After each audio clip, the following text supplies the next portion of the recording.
A moment in time. One of the great battles between the forest industry and the conservation movement occurred at Terania Creek. Let's have a look.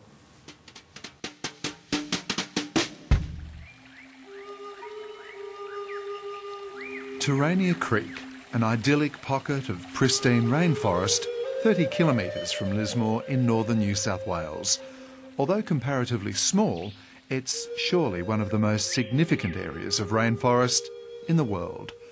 So when James from Dunsborough in WA asked, is it true that the first ever anti-logging protest happened in Australia, we asked John Seed, who was instrumental in the fight to save this magnificent area. If I try and remember it, I don't know any other way to put it. I heard the trees screaming. And it wasn't screaming so much from a personal pain, but screaming that humans had to understand the significance of what was taking place. And it was trees screaming, wake up. Terania Creek is a remnant of what was once known as the Big Scrub, one of the largest subtropical rainforests in the world. Because it grew on basalt soil, it was like a particularly rich rainforest, but it was also particularly rich farming country, and the clearing was such that by the time that the Terania Creek protest took place, 1/10% of that original rainforest remained, and that's what the quarrel was about. In August 1979, former city slicker John was one of a group of hippies from Nimbin who decided enough was enough. In an area that relied heavily on the logging industry, their mission was to halt any further destruction. Their actions brought the Forestry Commission's management of the rainforest into question for the first time.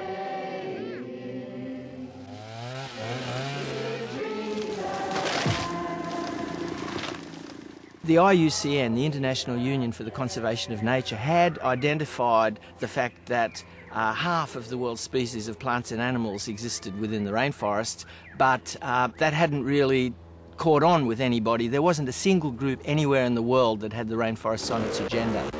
But that was about to change.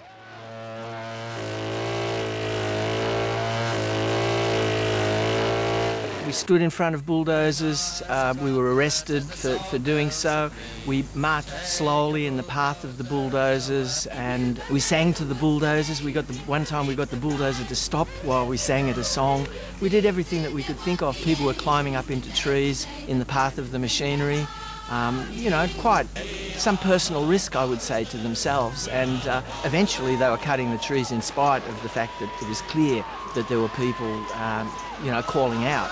Who's arresting? You have charged me with arrest! Who am I obstructing?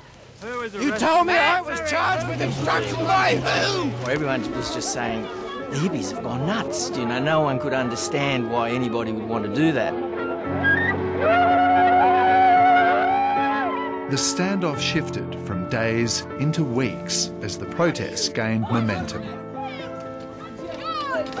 Often we felt that what we were attempting was impossible, but it wasn't because we thought we would win that we persevered.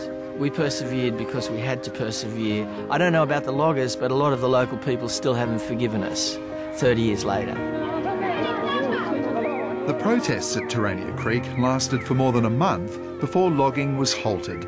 The campaigns to save other forests continued, but the outcry was such that the government, after a year-long inquiry, brought the logging to an end. Subsequently, a string of national parks was set up. Within 2 years, an opinion poll in the Sydney Morning Herald found that more than 70% of the people of New South Wales wanted an end to rainforest logging, whereas in August 1979, when this started, no one had ever heard of rainforests. This was hailed as the first direct action in defence of a forest, not only in Australia, but anywhere in the world.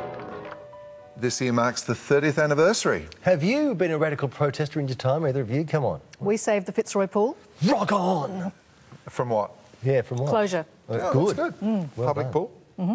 What about you, Jeff? Anything? Nothing. I bet nothing. Every day I'm fighting the good fight for the ordinary people, okay? Rock on, Jeff!